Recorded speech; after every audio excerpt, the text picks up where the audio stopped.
심리 조작의 11가지 전술. 당신의 마음을 조종하려는 사람들의 11개의 전략에 대해서 알아보겠습니다. 1. 가스라이팅.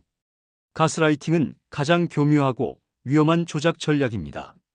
상대는 당신이 기억하는 사실이나 감정을 부정하면서 혼란을 주고 결국 당신이 스스로를 의심하게 만듭니다. 시간이 지나면 내가 틀렸나? 내가 민감한가? 이와 같은 생각이 반복되며 자존감이 서서히 무너집니다. 예를 들어, 그런 말 한 적 없어.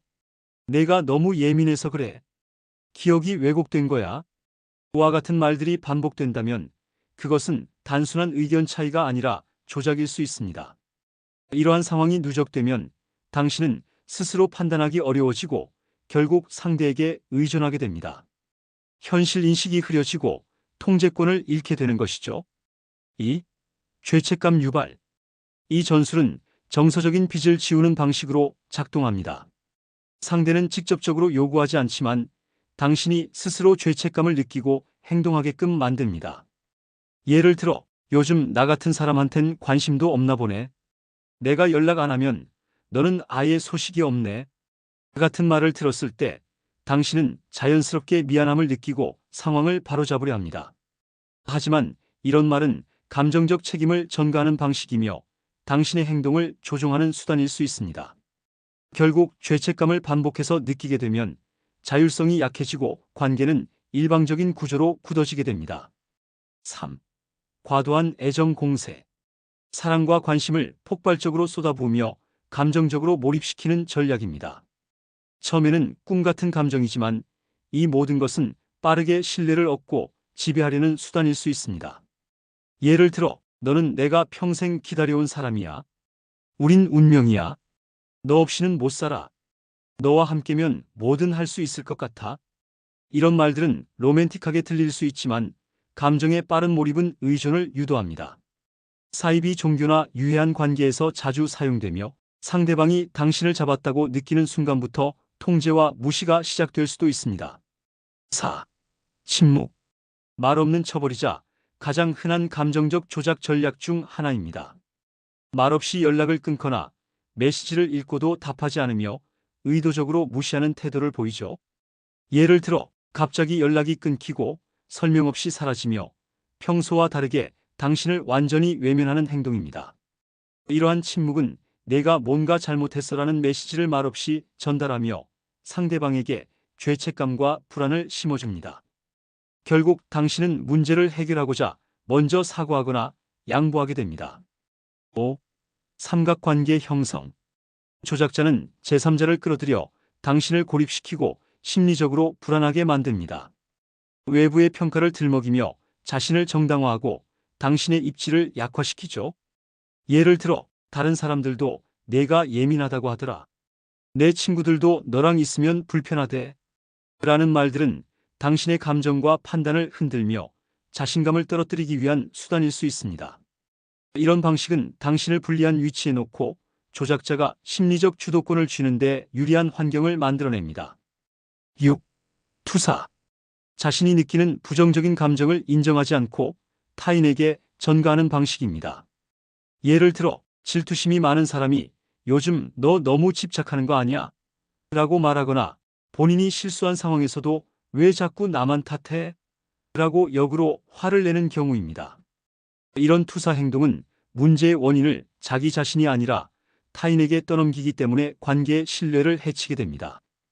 본인은 책임을 회피하고 상대방은 괜히 죄책감을 느끼게 되죠.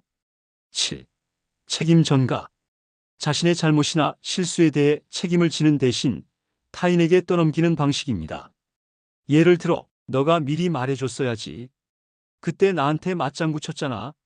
같은 말은 본인의 책임 회피를 위한 전형적인 표현입니다. 이런 상황이 반복되면 당신은 항상 조심하게 되고 스스로도 불필요한 죄책감을 갖게 됩니다. 관계에서 정직함과 신뢰가 무너지기 시작하는 지점입니다. 8.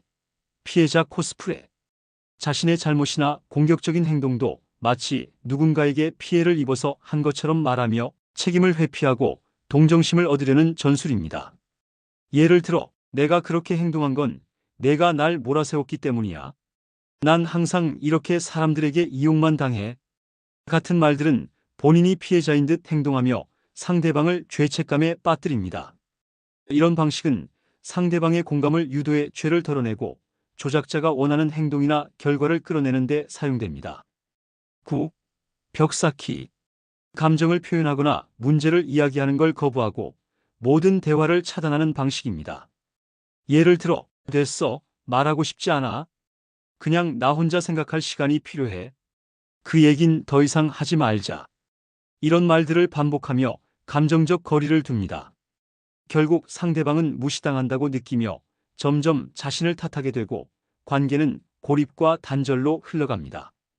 10번째 모방입니다. 상대의 말투, 생각, 관심사 등을 흉내내어 친밀감을 빠르게 형성하는 전략입니다.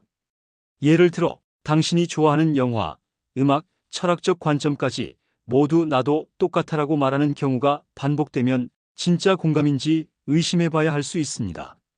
이런 전략은 초반에는 유사성과 연결감을 느끼게 하지만 그 뒤에 상대의 의도나 조작이 숨어 있을 수 있습니다. 빠르게 신뢰를 얻고 당신의 심리를 파악한 뒤 활용하려는 목적일 수도 있습니다. 11번째, 애정 철회. 사랑, 관심, 애정 표현 등을 갑자기 끊어 심리적 불안을 유도하는 방식입니다.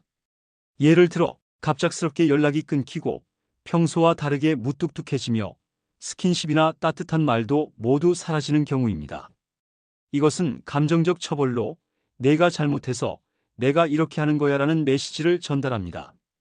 결국 당신은 다시 애정을 받기 위해 스스로를 바꾸고 조작자의 기준에 맞추게 됩니다. 이런 건강하지 않은 관계에서 자신을 보호하는 방법을 알아보겠습니다. 이런 조작 전술에 휘둘리지 않기 위해 가장 중요한 것은 스스로 인지하는 힘입니다. 당신이 느끼는 불편함과 직감을 무시하지 마세요. 이건 뭔가 이상하다는 감정이 들었다면 그건 이미 경고입니다. 감정적 거리두기, 건강한 경계 설정이 필요하다면 전문가의 도움을 받는 것도 매우 중요합니다. 심리 조작은 멀리 있는 것이 아니라 아주 가까운 인간관계 속에 숨어 있습니다. 우리가 그것을 인식하고 단호하게 경계를 세우며 스스로를 지키는 것이야말로 진정한 힘입니다. 이 영상이 여러분의 내면과 관계를 지키는데 도움이 되었기를 바랍니다. 구독, 좋아요 눌러주시면 감사합니다.